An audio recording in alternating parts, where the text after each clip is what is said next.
Halo sahabat muda dan sahabat tuanya Bali Hidroponik, ketemu lagi di YouTube channel Bali Hidroponik. Buat teman-teman yang baru pertama kali mampir, bisa tekan tombol subscribe-nya, kemudian di like semua video yang ada di bawah.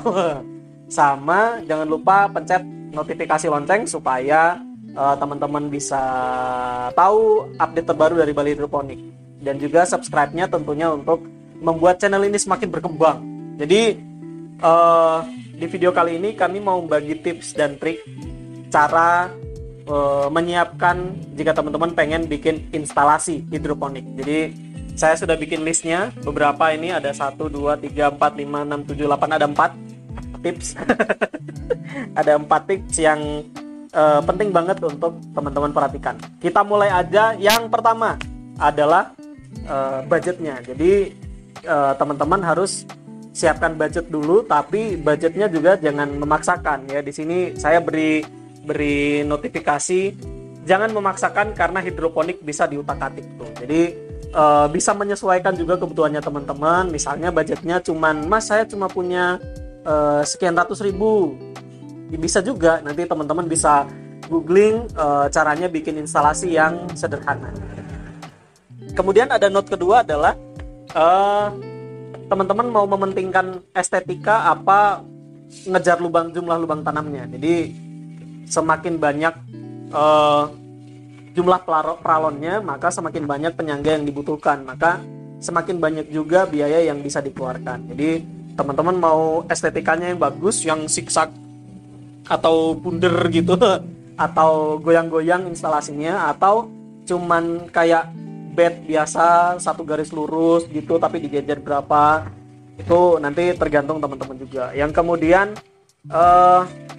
bentuk instalasinya juga yang seperti apa. Jadi seperti yang udah dibilang, semakin aneh bentuk instalasinya maka rangka penyangganya itu akan semakin banyak juga dibutuhkan.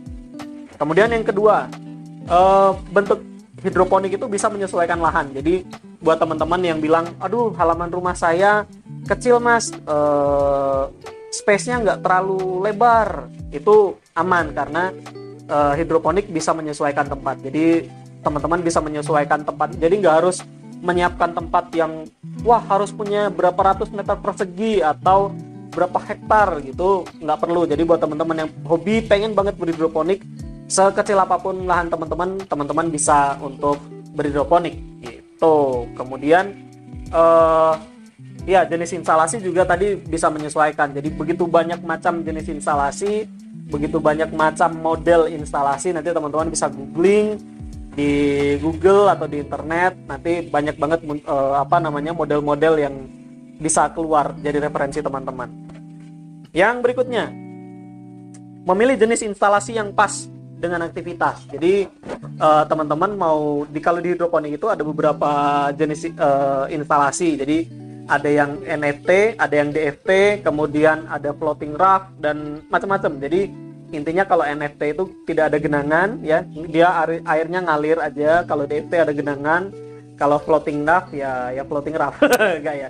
Floating raft tuh dia ngambang gitu. Jadi kayak ada genangan airnya, terus dikasih styrofoam dia ngambang gitu. Jadi teman-teman menyesuaikan aja dengan aktivitas kegiatannya teman-teman di rumah. Teman-teman itu sering di rumah apa enggak, atau teman-teman dari jam 7 sudah keluar kerja, nanti pulang jam 4 sore. Nah itu instalasinya juga menyesuaikan dengan waktu kegiatannya teman-teman karena berhubungannya dengan perawatan instalasinya itu ya. Jadi berhidroponik bukan berarti minim perawatan, bukan berarti tidak ada perawatan sama sekali gitu.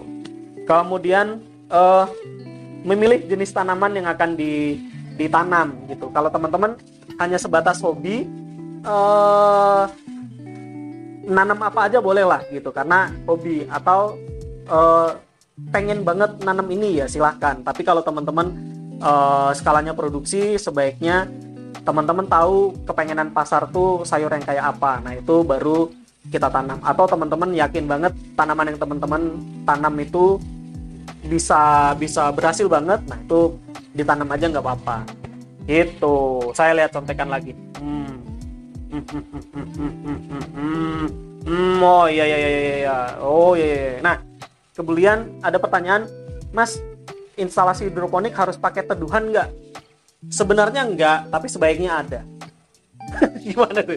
Jadi teduhan itu fungsinya hanya untuk mencegah air hujan masuk ke tampungan. Jadi di hidroponik itu kita makainya banyak-banyaknya hampir jatuh. Nutrisi hidroponik itu dilarutkan ke dalam tampungan. Jadi nanti kalau misalnya ketambahan air hujan, nanti pekatannya itu akan berkurang.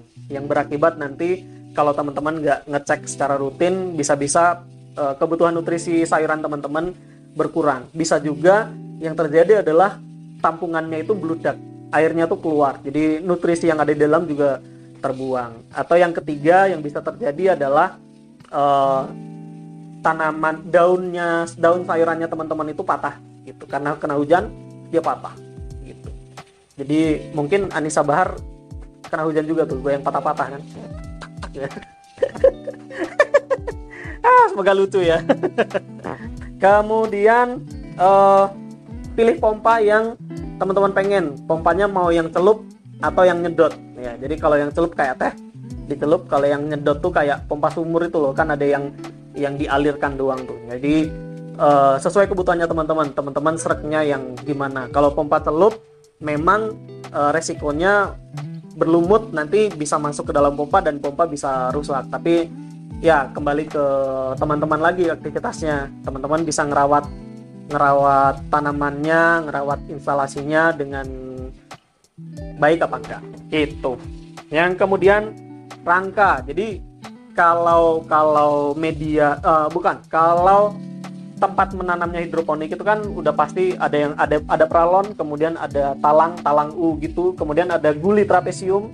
Itu guli khusus untuk hidroponik karena bisa dilepas gitu dan dia bisa dibersihkan. Tetapi rangkanya teman-teman bisa milih.